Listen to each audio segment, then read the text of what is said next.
بسم الله الرحمن الرحيم والصلاة والسلام على خاتم الأنبياء والمرسلين سيدنا محمد وعلى آله وصحبه أجمعين. Excellence, Monsieur le Président de la République du Sénégal. Excellence, Monsieur le Vice-gouverneur de la Banque centrale des États de l'Afrique de l'Ouest. Excellence, Mesdames et Messieurs les ministres. Excellence, Mesdames et Messieurs les membres du corps diplomatique. Mesdames et Messieurs les représentants des familles religieuses. Je voudrais avant tout, Excellence, Monsieur le Président de la République, réitérer les sincères excuses de votre frère, Dr Bander Hajar, président du groupe de la Banque islamique de développement, qui n'a malheureusement pas pu effectuer le déplacement au Sénégal pour honorer cet important événement du fait de certains engagements antérieurs et qui coïncident avec la date d'aujourd'hui. Le président me charge donc de vous transmettre tous ses vœux de succès pour les présentes assises. Il m'a aussi chargé de vous exprimer, au nom du groupe de la BID, sa profonde gratitude pour l'aimable invitation à cette importante rencontre à laquelle le groupe de la BID est fier d'être associé, comme ce fut le cas lors de toutes les précédentes éditions. Excellence, Monsieur le Président, Mesdames et Messieurs, cette 5e édition du Forum international de la finance islamique se tient dans un contexte où le plan Sénégal émergent a atteint sa vitesse de croisière et où les nations ont décidé d'un plan ambitieux pour le développement mondial à travers l'atteinte des objectifs de développement durable. Ces plans, le PSE et les ODD, ont des besoins considérables en termes de financement à long terme.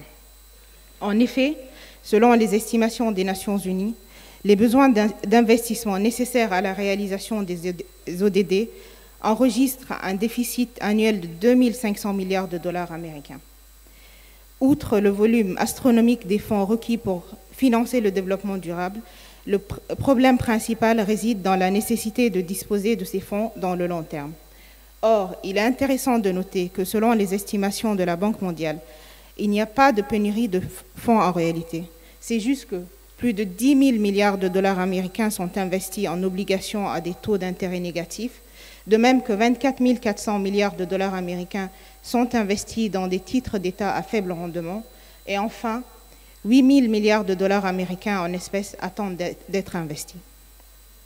Le problème ne réside donc pas dans le manque de fonds, mais plutôt dans l'allocation des fonds pour les investissements à long terme. D'où la nécessité de trouver d'urgence des moyens novateurs susceptibles de pallier la faible allocation des fonds pour les investissements à long terme et répondre, ce faisant, aux besoins ambitieux des programmes de développement. Les institutions internationales s'accordent d'opinion sur le diagnostic du problème. Il se traduit en l'occurrence par l'absence de facteurs de partage des risques et de participation au capital. La finance islamique propose bien précisément une solution à ce problème, car elle se base sur le principe du partage des risques et le principe du financement adossé à des actifs tangibles, comme cela est exercé par les institutions financières islamiques depuis des siècles. Ces principes favorisent l'harmonisation des intérêts de toutes les parties et la répartition équitable des revenus entre elles, tout en encourageant les investissements sur de longues périodes. Mais en dépit de cette vision idéaliste de l'industrie des services financiers islamiques, elle n'en demeure pas encore à son état embryonnaire, bien qu'elle ait enregistré une croissance soutenue au cours des 2 dernières décennies, avec des actifs totaux dépassant les 2 000 milliards de dollars américains. Elle a également évolué en termes de capacité avec davantage d'entreprises et de produits innovants et une couverture géographique plus étendue. Cependant, pour que la finance islamique réponde efficacement au déficit de financement à long terme, il est impératif de renforcer le système financier par la mise en place de cadres juridiques, administratifs et réglementaires qui appuient le principe de partage des risques. C'est ce qu'affirme à juste titre et avec vigueur le rapport mondial sur la finance islamique lancé par le groupe de la BID lors de ses récentes assemblées annuelles tenues à Tunis il y a tout juste un mois. Excellence, Monsieur le Président, Mesdames et Messieurs, la présente édition du Forum international de la finance islamique porte sur 3 thèmes, à savoir la mobilisation du secteur privé pour le financement des infrastructures, le financement islamique social,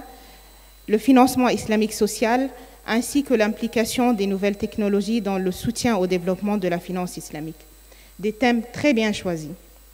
En effet, le secteur privé et les marchés de capitaux jouent un rôle central dans la mobilisation des ressources financières à long terme, y compris par l'implication des fonds de pension, des fonds souverains, des sociétés de gestion d'actifs, des fonds capital risque et bien évidemment des sociétés d'investissement privées. La finance islamique joue quant à elle un rôle de catalyseur pour combler le déficit de financement des investissements à long terme, et ce en renforçant les politiques appropriées, en autonomisant l'infrastructure financière et en diversifiant les produits innovants.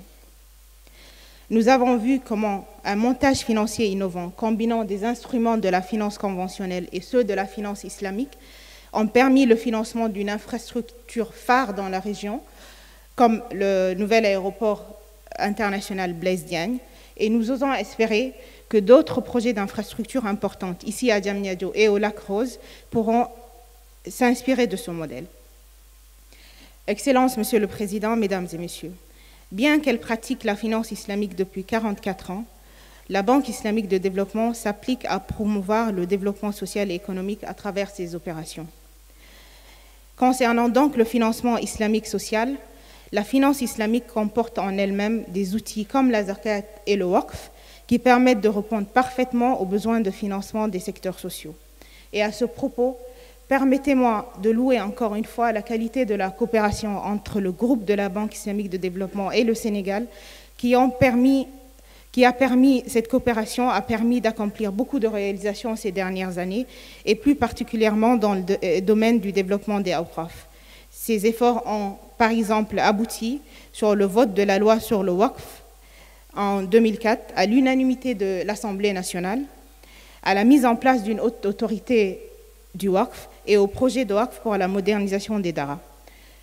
C'est un modèle de coopération que nous souhaitons multiplier dans la sous-région en nous inspirant du chemin parcouru avec le Sénégal, mais également de nos expériences dans les pays membres où ces outils sont beaucoup plus développés. Le défi majeur au développement de ces outils consiste à l'absence bien souvent remarquée d'un environnement réglementaire peu favorable à leur existence, ainsi qu'à la lenteur